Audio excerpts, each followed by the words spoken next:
Hello, Tania from Hearts and Bones Pilates here. I'm really excited to be sharing at least one of my best practice teaching tools that I teach on my training courses, and one that seems to surprise people the most. And this is today talking about the use of demonstration when we're teaching movement. Quite often when we demonstrate, and I know I do this myself, and I still have to catch myself even after over 30 years of teaching, where you talk while you're demonstrating. Now, that's not actually a very effective tool, because what happens is that your client looks at your face when you're talking. So they actually miss the entire movement.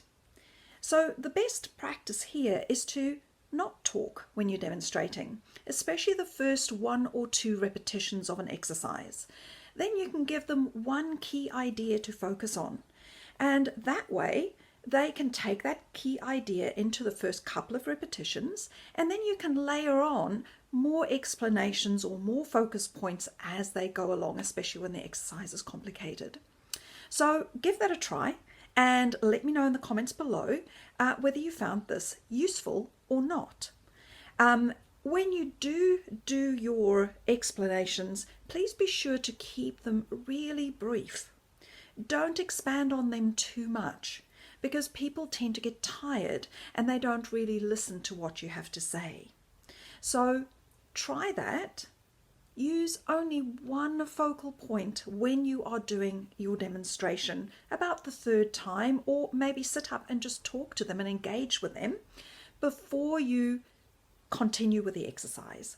That way, you're going to make sure that your client really understands what it is that you want them to do. And then you are also giving them an opportunity to practice what you've just shown and explained to them.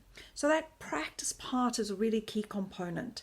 So if you stop and demonstrate it again because they didn't quite get it the first time, make sure that they have another opportunity to practice. So there's no point giving them any kind of error correction if we don't give them an opportunity to practice it. So I really hope this helps you in your teaching. It is one of my biggest passions, is to help people to teach movement better. It is a very specific skill set, and I find that the more I delve into it, the more exciting it becomes. Thank you for listening. Bye.